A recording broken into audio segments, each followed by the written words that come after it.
Skateboarding is my life. I'll skateboard forever. I turned pro at the beginning of this year. I'm 13 right now. There's a lot going on, but it's all good. Checks, I got $1,000 on a hard flip right now. My name's Dana, and all I gotta say is you need some chocolate in your life. How's it going, everybody? Today we're gonna break down none other than Ryan Sheckler's skateboarding resume. Let's go. Skating since he was still in diapers, Ryan Sheckler grew up in the spotlight and still managed to push the limits of what a pro skater could be. From dominating contests as a teenager to stacking heavy street clips as an adult, Ryan has consistently evolved, proving he's far more than the prodigy the world first met. With iconic video parts, massive NBDs, and a comeback story fueled by discipline and growth, Sheckler has shown the skate world that longevity comes from heart, grit, and refusing to tap out. A true lifer in every sense, he stands at one of skateboarding's most influential figures, leaving his mark on every spot he touches. We're gonna start off to the left over here in the About section. Hometown San Clemente, stands regular, known for, Kid Ripper, contest champion, and mainstream skate icon. Signature tricks, kickflips, backside flips, kickflip indies. I also put backflips in here because I remember him doing a bunch of backflips back in the day in contests. You don't really see street skaters do backflips very often, so I think that would qualify as a signature trick for Sheckler. Sponsorships. These are some of his main sponsors: Red Bull, Oakley, Sandlot Times, Ethica, Municipal, Santo Studio, Jackson, and Mellon. He's been with Red Bull and Oakley since forever. Sandlot Times is his own skateboarding company. We'll get into that later. Ethica, they make underwear. He's part owner in that, I think. Municipal, that's Mark Wahlberg's company. It's like a lifestyle clothing brand that he's also like a part of. Santo Studio, another thing that Sheckler's one of the co-creators of, I think. It's like a luxury lifestyle brand. They make clothes and shoes and stuff like that. We're going to get into it later. Santo Studio, which is a new brand that we just launched that's really focused on high-end leather, luxury, but also very sports, dedicated between skateboarding and moto and UFC and a lot of the top name, influencers and people in the social media space. Jackson is a jewelry brand. Sheckler's a part of that too. He's hosting their podcasts. And then Mellon is a hat company that he's also a part of. Sheckler is quite the entrepreneur, and he likes to invest his money into companies. So he's like part owner in a bunch of companies. And if this was 20 years ago, we'd see a lot more skate adjacent companies. But right now, Sheckler is doing his thing, investing in companies that he likes, which most of these are just lifestyle brands. Every year set aside some money to throw into investments, and some years that whatever that amount is, I'll either do it into one or I'll split that amount up and put it into 3 different things. And so I've been doing that almost every year. Awards and accomplishments. Now, these are definitely not all of his accomplishments, but a few that I wanted to highlight. Skateboarder of the Year, Arby's Action Sports Awards in 2006. Male Skater of the Year, Rider of the Year. I don't remember what the Action Sports Awards were. I just like the fist. First place overall champion in Dew Tour 2007. Male Action Sports Athlete, Nickelodeon Kids' Choice Awards 2009 and 2010. And he's an 8-time X Games medalist. Depending on where you look, on Sheckler's website it says 8 medals. On X Games website it says 7 medals, but it doesn't really matter. What matters is he is quite the prolific X Games skater. Those are the X Games medals. A few golds. Some silver, some bronze. Moving on to some notable moments here. In 2003, when he was 13 years old, he got first place in Gravity Games, first place in Slime City Jam, first place in X Games, first place in Advanced Triple Crown. Insane. He was the youngest X Games gold medalist ever. 4 or 5 contests that were professional contests of my 13 year, which was 2003. I won all of them, and I was fresh on the scene, including X Games and Slam City Jam. And I only won, man, because I was having fun. There was no expectations. There was nothing on my mind except for I was just a stoked little kid that got the opportunity to go skate with the best dudes that I looked up to, and it just worked out. He got first place in Thrasher Magazine's Buster Bale in 2008. We're going to get into all this later. First place back-to-back in Dew Tour Street Style, 2012, 2013, 2014. The Dew Tour Street Style contest was a really cool contest where they basically just put a bunch of obstacles down the street and you just do your best line, and the best line wins. I think that's how they did it. Pretty cool way of doing contests, and obviously perfect for Sheckler since he dominated that contest. TV and video games. Sheckler's been in quite a few of the Tony Hawk video games. Hey, I hear you're trying to get on Project 8. That's what I like to hear. He's also been on TV a lot. He had his own TV show, which we're going to get into. He's also been in a few movies, Grind, Street Dreams, and a few other productions. But I can totally take it. Dude, what grade are you in? 7. I'm 12, bitch. And then injuries. He's had a lot of injuries.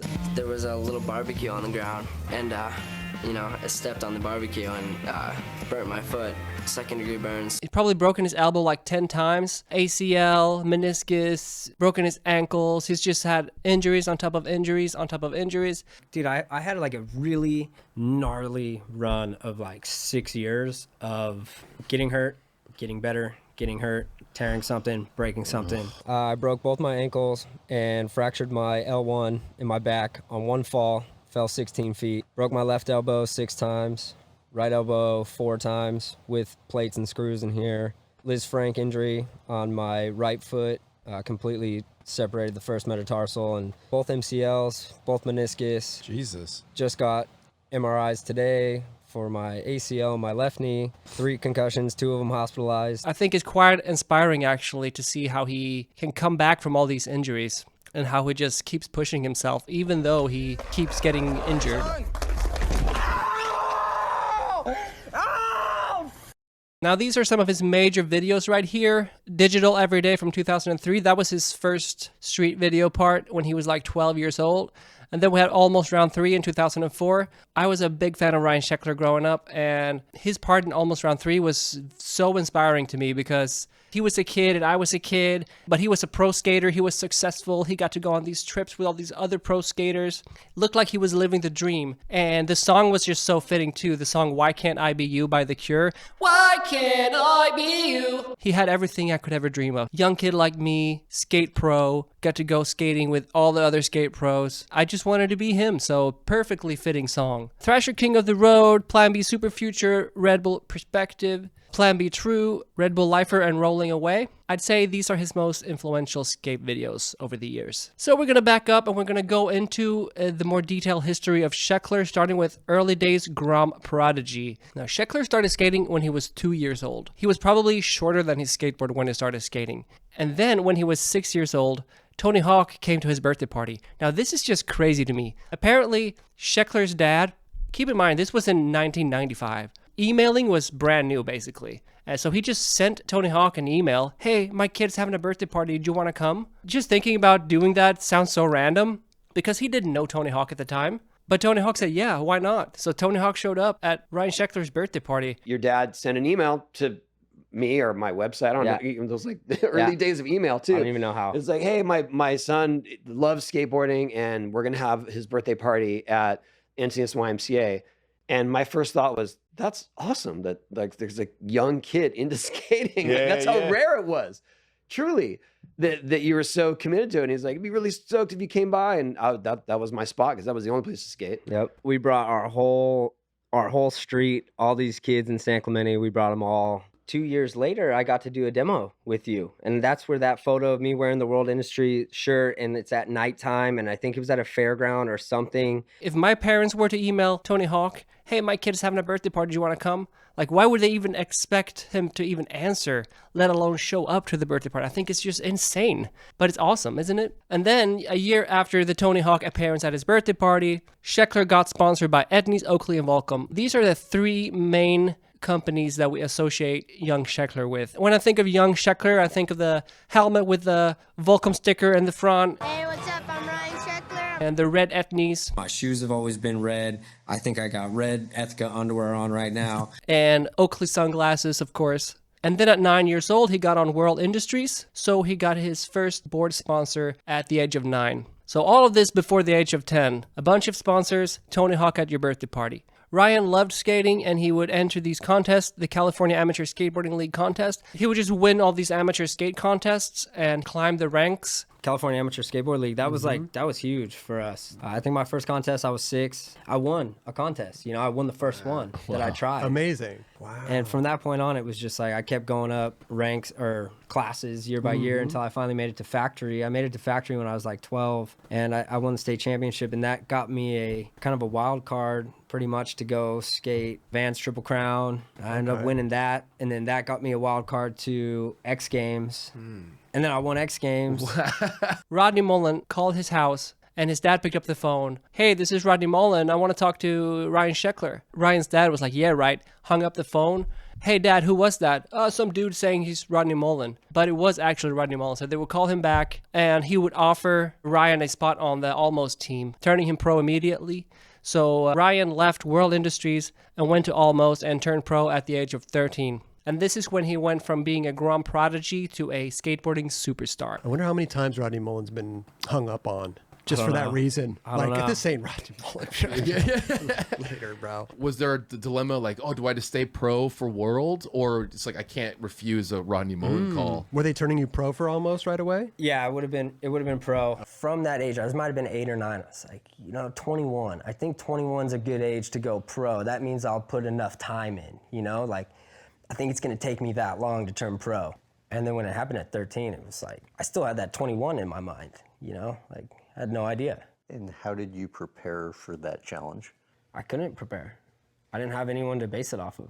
I didn't know anyone in skateboarding that had gone pro that young. I didn't understand really what pro meant. Like, yeah, cool, my name was on a board, but like, there was still no obligations. I was a 13-year-old kid living at home, going to school. So moving on to the teen heartthrob era, mid to late 2000s. So Ryan is a young teenager. He's the youngest pro in the game, and he's winning all the contests. Plan B, a legendary skate brand from the 90s. They decided to restart the brand, and they wanted Sheckler on the team.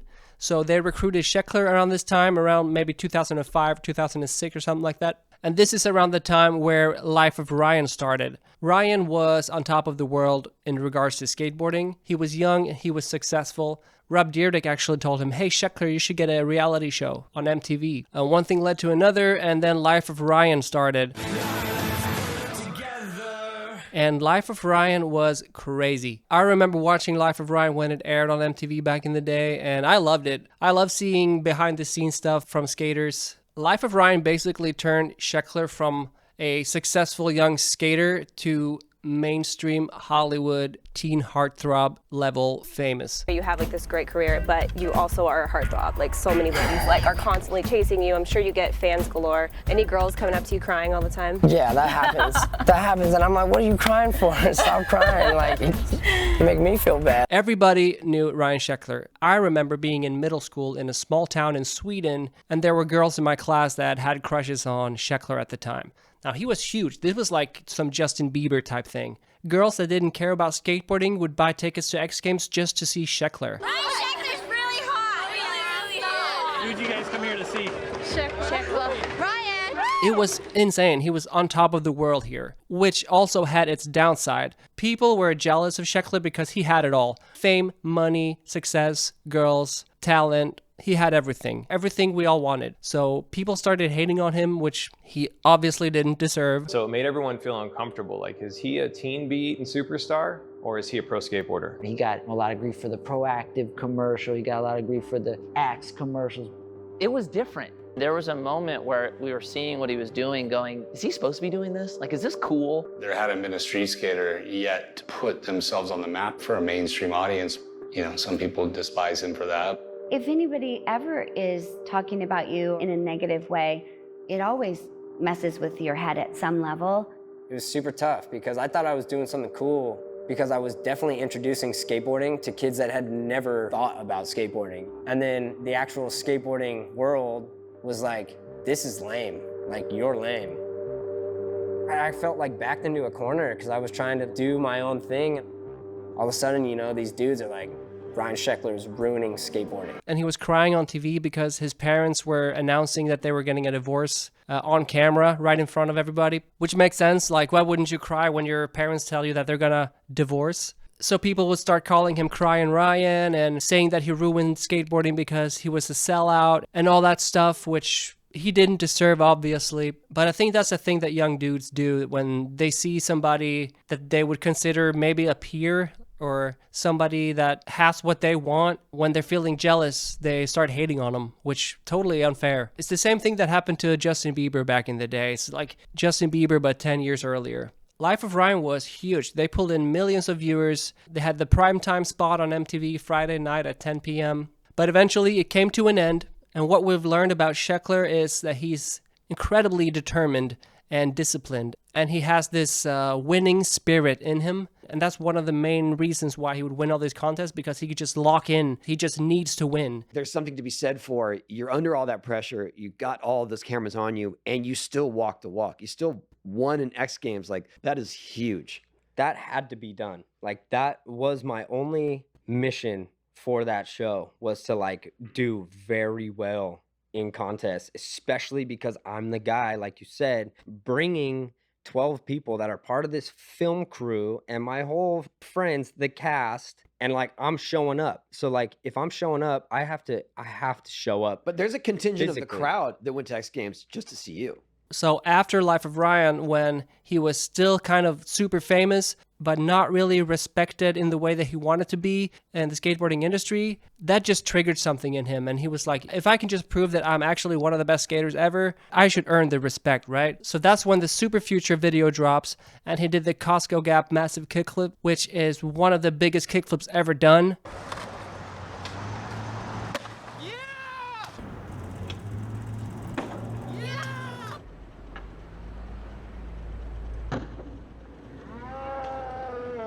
Insane kickflip. I had heard some stories about like people trying to do it and were not able to do it. And right then and there, that was a challenge for me. It was like, well, if no one else can do it, like maybe I'm the exception. I don't know why I thought that way, but I was like, maybe it's me. And then I showed up there and I knew I could do it. I instantly knew I could do it. And it ended up being one of the biggest kickflips in skateboarding. And nobody else has since gone to that spot to try and do a trick. If that doesn't show what type of skater he is, how good of a skater he is, I don't know what does. But if that wasn't enough, in 2008, there was the Thrasher Buster Bail contest, which Ryan just killed. He would put down banger after banger. Again, he would just get triggered by, I'm gonna show all these people who's the boss here. So he would just put down all these bangers and really cement himself into skateboarding legend status right here. I got $1,000 on a hard flip right now.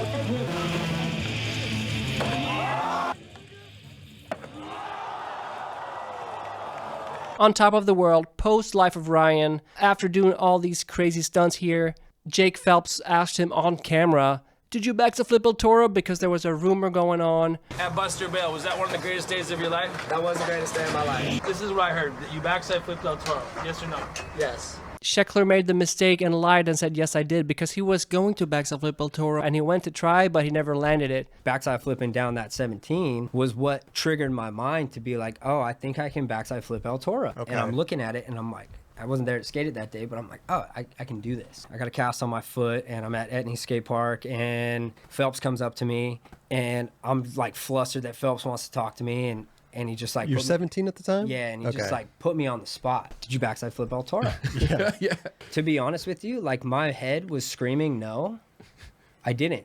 But like, cause Phelps was there, like I don't know, like I knew I was lying. And I was like, yeah, I did it. He's like, you really did. I'm like, again, my head's like, no. But then I was like, yeah, you know? And then that became the thing. I was like, all right, cool. Well, I'm definitely going to do it. It wasn't like I was like just saying it because I really was going to go do it. Totally. I really thought I could do it. This was probably the biggest lesson I've learned in my life in skateboarding was that interview.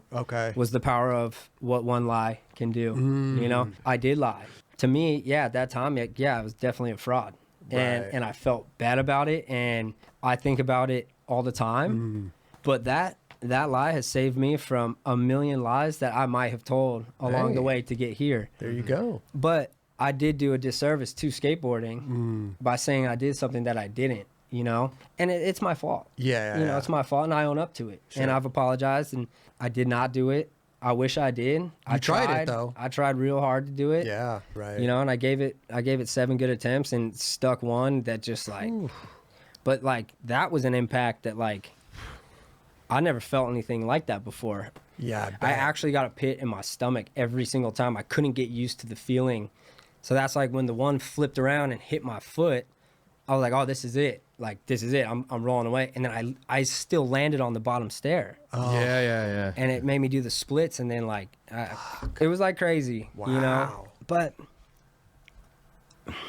yeah, you know, I am sorry for lying about that. Because it would have been so sick. Even Nigel tried it and he couldn't do it. That's true.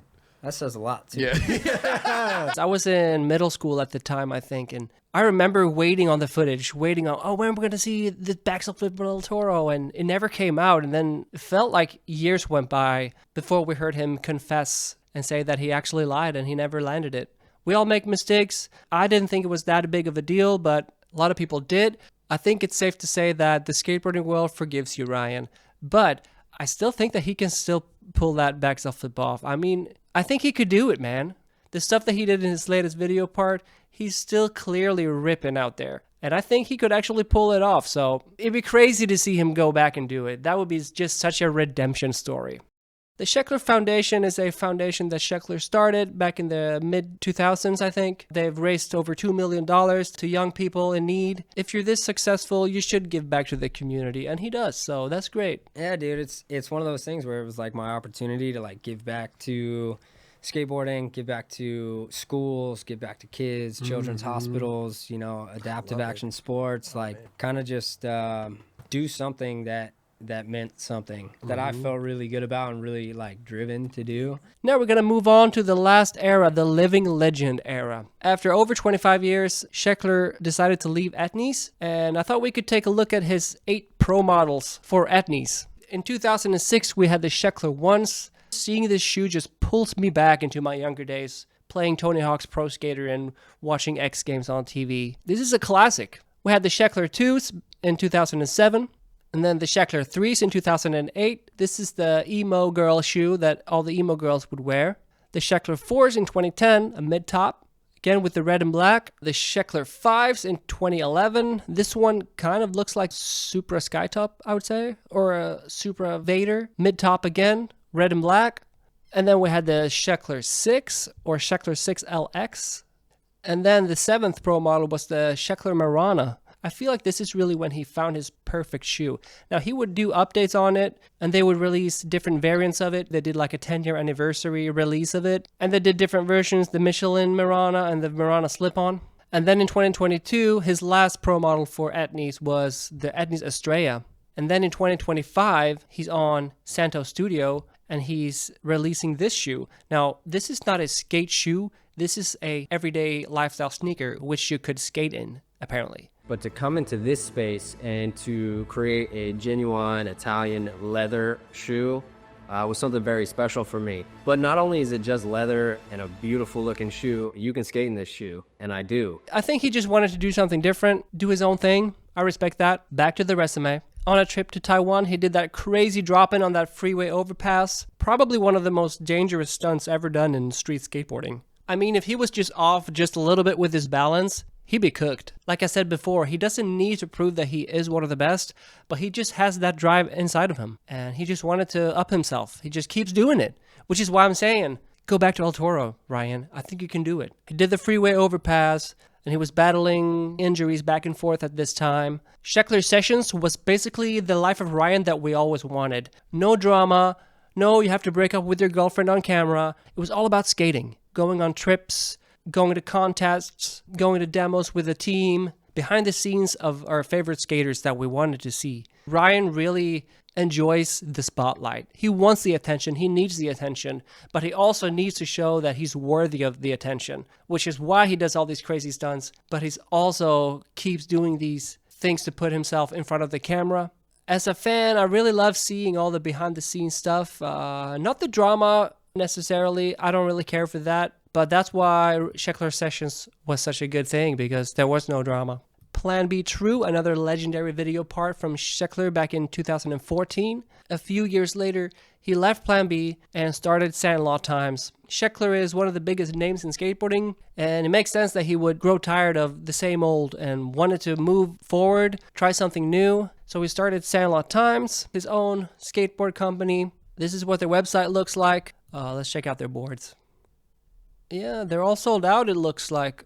One thing that they do with Sandlot is they'd make smaller skateboards for kids. It could still be like an 8-inch skateboard, but the wheelbase is maybe 13 or 12 or something like that, so that kids can fit on their skateboard better. He recruits young kids to the team, which also I love to see because Sheckler was recruited as a kid, right? Now he is up there at the top doing the same thing to other kids, giving them a chance. I think that's just amazing that he's doing that. They did a collaboration with Woodward East where they built a Sandlot skate park at the Woodward camp. Another thing for the kids. Love to see it. Back to the resume. Red Bull Solus was a contest that they put on during the pandemic where you couldn't be around people. They invited skaters and they got 1 hour to come up with the best 1-minute line in the park. And they didn't know what the other skaters did, so they couldn't compare or like better themselves based on what the other dudes were doing. You can't really choose your skating based off of what someone else did. You really have to dig deep and